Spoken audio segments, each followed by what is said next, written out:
So far, the first 3 episodes, I felt like this was really heavy-handed on style and not as heavy-handed on substance as season 1. They did a lot. It's like they pulled out all the tricks they could to try to compensate for the thinner storytelling. Really heavy on the music videos and animation swaps. Yeah. Things that they did in season 1, but they seem to have paced it out and they picked their moments. And I felt like they did it at a good. They kind of crammed it all in up front here, and I felt like it got a little cluttered and it wasn't working at the same level for me anyway. So far, it could all change. So Yeah, okay, so like go ahead, Brianna. Finish. The only potential thing that might like a potential counterpoint, maybe, I don't know if that's even the right term. Sure. Is that like, we just ended with, a really heavy, really like bombshell moment, and like I feel like there has to be a bit of a pause, especially Literally. like the first episode. Like there has to be all the emotional processing, and the plot in some ways kind of has to slow down for a second. Otherwise, it would feel, otherwise, for obvious reasons, it would be. Well, I'll say this. I have thoughts on that. Which I'll bring and me too. The opening, or the leave, so to say, of season 1. Heath, what were you going to say? Let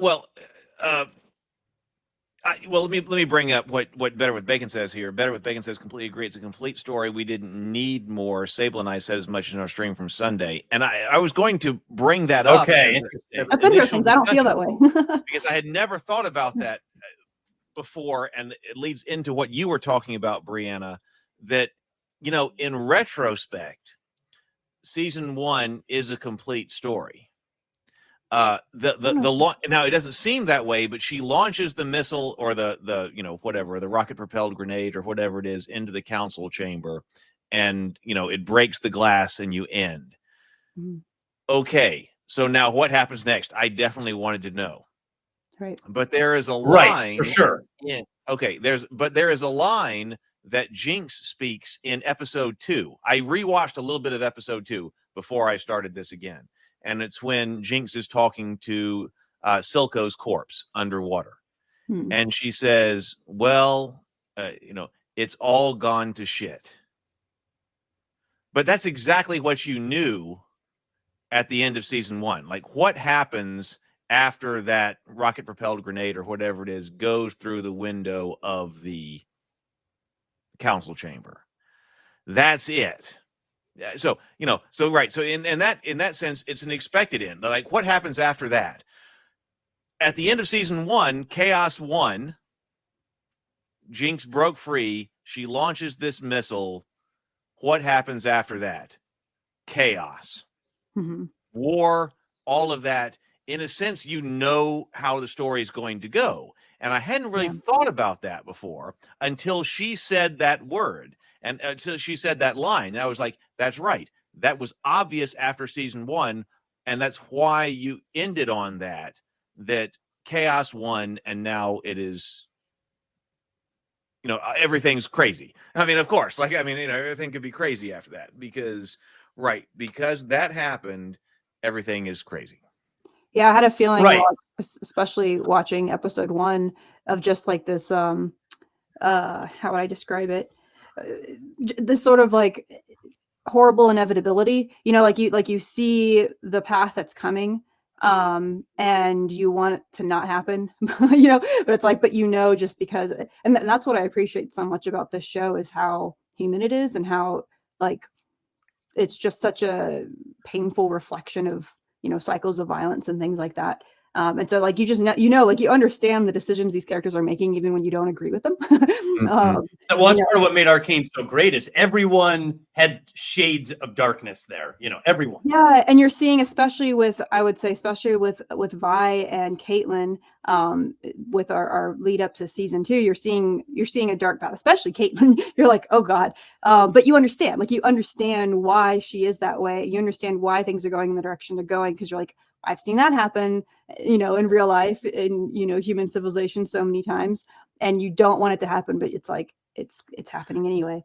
That was kind of like this, like the heaviness that I was feeling, especially in the first episode.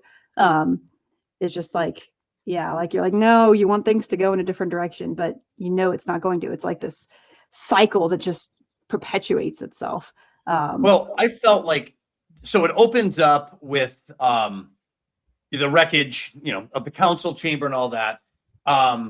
It felt to me, and this happens as a writer, Brianna, I'm sure you've run into this, where like a character kills somebody and you're like, the obligatory I feel remorse because I killed somebody scene, or there's a death in the family. And sometimes you get stuck with an emotional moment that you just don't feel like dealing with, or when you write it bogs the story down or it slows it down.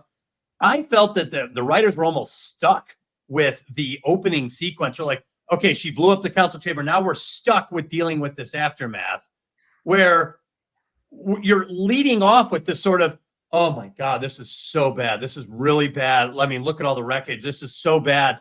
This person's dead. And I just felt like that's such an anticlimactic way to open. We know that, like, you can ask anyone to run a simulation in their head. Like, what would it be like after it blew up? Well, there'd be a lot of wreckage. There'd be a lot of rubble, a lot of sadness. There'd be deaths, and there'd be people upset about the death.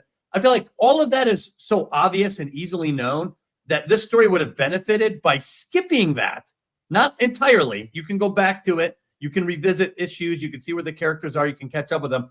I think this should have picked up with a full-scale conflict. The invasion of Zaun, I think, is where this movie should, or this series should have started. Full scale. Like, bring in all the big guns, bring in all the tactical gear, full armor, show Caitlin. And people be like, whoa, start with conflict, like massive. Team A, Team B conflict. Start there, because that's what we don't know how that's going to look. That's the part that I think will keep us on edge. That's how I think episode 3 ended. And I started perking up pretty hardcore with the end of episode 3. But I did feel like I was dragging, like the story felt like it had to bring me through these emotional moments that I just wasn't that invested in it. I think that is a great point, Doug. Okay, so from the storytelling perspective, and this actually does relate to what the things that we do sometimes, Brianna, but okay, there was a deliberate decision that was made here, because this is the end of the season, so it could have had an opportunity for a time skip.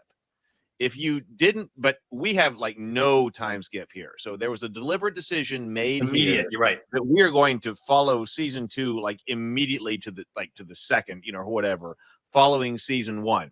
I did have like one thought. My thought was, okay, there had better be some serious ramifications of this RPG that's gone to the council chamber. Yeah. Okay, so there is Mel and Jace are not injured. They walk out without a problem. You do kill other council members, critically Kate's mother, that is going to become that situation. That's the biggest consequence, I would say. Which is the biggest well, then also, but also I forgot what's the name. Victor. Victor. And I have not looked at a lot of other people's analysis, but I did just happen to see some stuff on Reddit about analyzing everybody's position at the time of the RPG strike, and where they were, and why is it that Mel and Jace were able to leave, and implying there's something magical about Mel that she was able to protect. Because why did Mel and Jace leave without any type of injury? That's true. Nothing's ever unintentional in the show. Because he makes a comment about that. He's like, we were right next to each other. Why did I walk away without threat? Exactly. You're right. There's probably a reason. So people have been bringing up, if you see like you can see complex diagrams on Reddit about their positions on, at the impact, and did Mel have something to do with this? And so those two walked away unscathed, but there are theories going on that maybe there was some reason why they walked away when the others died. One person ended up, crippled. Sallow. Sallow. Sallow. I only know that because I have a character with that same name in my book, so I was like, oh. But my point was, that's a deliberate decision that was made to follow this up this season instantly. Yeah. And so we follow up with, okay, we're going to end up with the consequences of this, which I was glad that, people died. There are consequences. Maybe there are potential story reasons why the people who did walk away unscathed did that might be revealed later. But Yeah, I mean, we should have had a serious conversation in the writers' room. Do we follow this up instantly, or do we do something like showing this off with a show of starting this off with a show of force from the Overcity into the nation of Zaun? That okay, what's the consequence of this? Okay, it's this, and then we're gonna piece together what happened after this, because it could have been like well, okay, we do start season 1 with a very emotional beginning, kind of abstract beginning. So maybe you could have mirrored that, some kind of abstract beginning, and then like season 1 went into the heist. You go into Caitlin and Vi in conducting special operations in the city of Zaun. I don't know. It's an interesting. Yeah. It's an interesting question. But you're right. You're right. Yeah, I agree that if you're going to follow it up, this has to be a low note. If you're going to go instant follow up, it has to be a follow up. Yeah, I actually really disagree with this. I think that if like for me as a viewer, if we were to start with something like that, I think I would feel cheated. Like we need to see the emotional impact of what's happened, and it doesn't seem like you can earn, like you have to earn that. Like if we're going to go and then see like the political ramifications of things, I think we need to lead up to it, and specifically because this is a very human-led story, right? Like we need to see why these characters are making these decisions, and I want to see that arc before they act, personally. What would you think about if they focused on one or maybe two characters dealing with it and starting with those characters to move out from that? Because I feel like what happened is the second they hit slow down, the slow down button, and they're like, okay, we're going to just really stick with the aftermath here. Suddenly they're moving from character to character, and then pretty soon it's like, I get it. Like everyone's sad. This is bad. Everything's ruined. Like I get that. And it just kept going and going and going for me. So I felt like they ended up getting trapped in this sort of, let's just, we have to show this person's reaction. Now we got to show this. So they try to catch everybody up with every character in this slow context. And but by the time they were doing it, I was like, man, there's very little information I'm getting from this. She's mad.